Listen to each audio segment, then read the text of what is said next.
이게 그 리뷰 페이퍼였고, 블록체인과 CBDC에 대한 소개와 지금까지 그 리터러처가 어떻게 이루어지고 있는지 쭉 이제 나열을 하고 있고, 그래서 이제 디스커션, 논의해 봐야 될 점, 그리고 결론을 내고 있었습니다. 그래서 abstract를 보면, 이제 블록체인과 디지털 화폐 발전에 따라서 전 세계 중앙은행에서 CBDC 개발 프로세스에 박차를 가하는데, 이 CBDC 디자인에 블록체인의 채택에 대해서는 아직도 논쟁이 많이 있다. 그래서 본 논문에서 CBDC 디자인의 기능적 그리고 비기능적 요구사항을 분석을 하면서 블록체인 기반 CBDC 계획에 대한 선행 페이퍼 리뷰를 할 것이다. 그리고 그에 따른 챌린지와 앞으로 나아가야 될 방향에 대한 가이드를 제공할 예정이다. 이렇게 시작을 하고 있고, 여기는 이제 좀 일반적인 내용 쭉쭉 나오는데, 뭐 제3기관에 의지할 필요 없이 거래가 가능한 블록체인이다. 그러니까 암호화폐와 이 파이애트 머니가 좀 다른 측면, 그리고 전 세계 80% 이상의 중앙은행이 CBDC 프로토타입 개발을 하고 있다. 근데 블록체인 도입이 검토되지만 또 보안성, 확장성 이슈 등을 극복해야 된다. 그리고 이 가이드 제공을 위해 기존 블록체인 기반 CBDC 계획을 철저히 분석을 이제 했고, 이제 시나리오와 잠재적 적용 분석 후 챌린지와 이슈를 다룰 예정이다. 그리고 여기 릴레이티드 웍스를 따로 제목으로 빼지 않고 인트로덕션에 그냥 녹여버렸는데, 그래서 이전에 기존에 다양한 관련 서베이도 진행하고 했는데, 지금 CBDC 프로토타입을 컴플리트한 은행으로만 진행했던 한계가 존재한다. 그래서 온고잉 프로그램들을 고려를 하지 못했다. 그래서 이 논문에선 중앙은행과 리서치 커뮤니티 다 같이 다뤄보겠다. 이렇게 자기 논문의 어떤 좀 타당성을 좀 높이는 그런 구절이 있었고,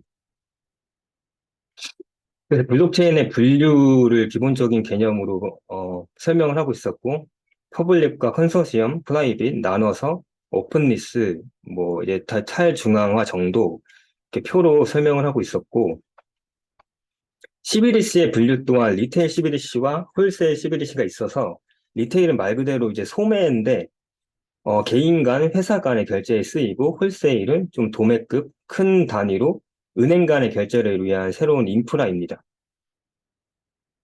그 CBDC 프로 시스템의 주요 플레이어는 중앙은행과 산업은행, 그리고 엔드 유저가 있었고, 시나리오는 도메스틱, 그리고 국내 한 나라 안에서, 어, 생기는 그런 지불 시나리오가 있고, 국가 간의 크로스보더 지불 시나리오가 있습니다.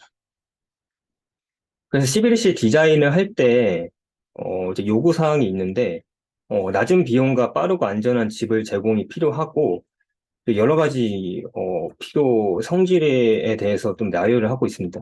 즉각적으로 처리가 되고 익명성을 보장해야 되고 보안성이 있어야 되고 회복 탄력성, 규제 조작 가능성, 확장성, 편의성, 유저 친화성 등이 다 필요하다.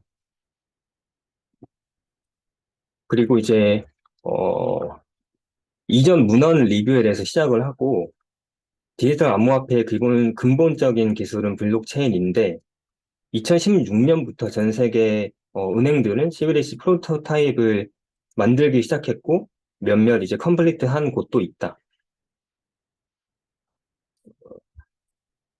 그리고 비트코인 기반 CBDC가 있는데 이제 15년에 처음으로 시작한 데는 덴마크 중앙은행이었고 DNB 코인을 발행을 했습니다. 그래서 비트코인 블록체인에 기반해서 만들었고 네 가지 프로토타입 만들어서 테스트를 했는데 결론적으로 실패를 했습니다. 왜냐? 이 수용력과 효율성, 확실성 때문에 실패를 했다고 나와 있고, 근데 공개된 그 테크 자료가 없어서 여기까지 이야기가 끝나고, 2016년에는 또 영국에서 RS 코인도 시도를 하고 있었고, 그리고 이 퍼미션드 블록체인 기반의 CBDC도 이제 컨소시엄 블록체인을 기반해서 적용하고자 하는 시도들이 생기고 있었는데, 이게 2016년에는 캐나다 은행에서 제스퍼라는 프로젝트가 있었고, 2017년에는 이 제스퍼 프로젝트에서 확장된 CAD 코인까지 개발을 시도를 하고 있었고, 2016년에는 또, 싱가포르에서 진행한 유빈 프로젝트가 있었는데, 여기는 또 다섯 단계로 나눠서 처음에는 이더리움을 사용했다가, 다음에는 하이퍼레저 패브릭을 사용했다가, 또 스마트 컨트랙도 넣어보고, 크로스 보더도 실험을 해보고, 다중화폐 지불 모델도 시험을 해봤습니다. 그 2017년에는 그 유러피안 중앙은행과 일본 은행의 스텔라 프로젝트도 있었고, 크로스 보더 실험도 있었고, 활용성 평가를 했고, 남아프리카나 스웨덴, 이런 데서도 이제 이 코로나 CBDC에 대한 시도들이 많이 있었고, 이 뒤에는 쭉 그냥 다른 나라들에 대한 설명이 있었고요.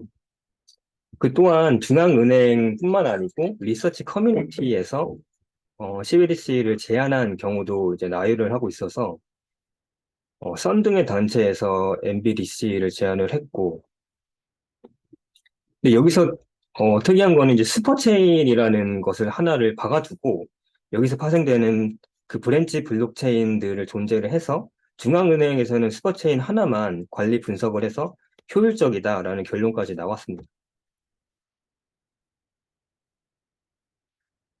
그리고 이 디스커션 세션으로 넘어가는데 일단 퍼미션드와 퍼미션레스에 대해서 비교를 하고 있고 지금 현재 비트코인 등의 암호화폐에는 규제 방법이 부족하고 이 자금 세탁이나 변조 범죄의 위험이 존재하므로 퍼블릭 블록체인은 CBDC에 부적절해서 퍼미션드가 적당하다.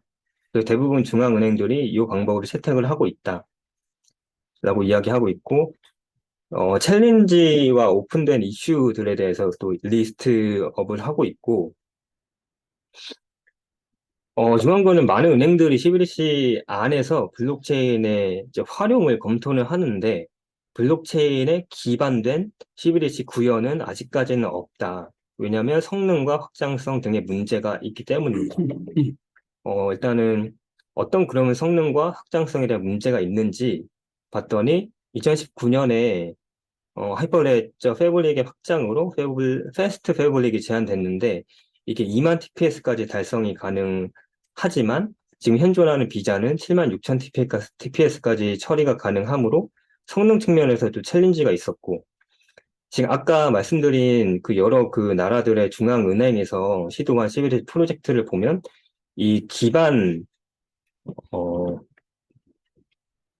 다른 블록체인이 선택돼서 코다나 이더리움, 패블이 다 이제 다르게 이용돼 왔는데, 그래서 크로스 보더 지불 처리를 위해서는 다른 체인들이 소통 및 교환이 돼야 되는데, 상호 다른 암호화 알고리즘 등을 사용해 어려움이 존재했다.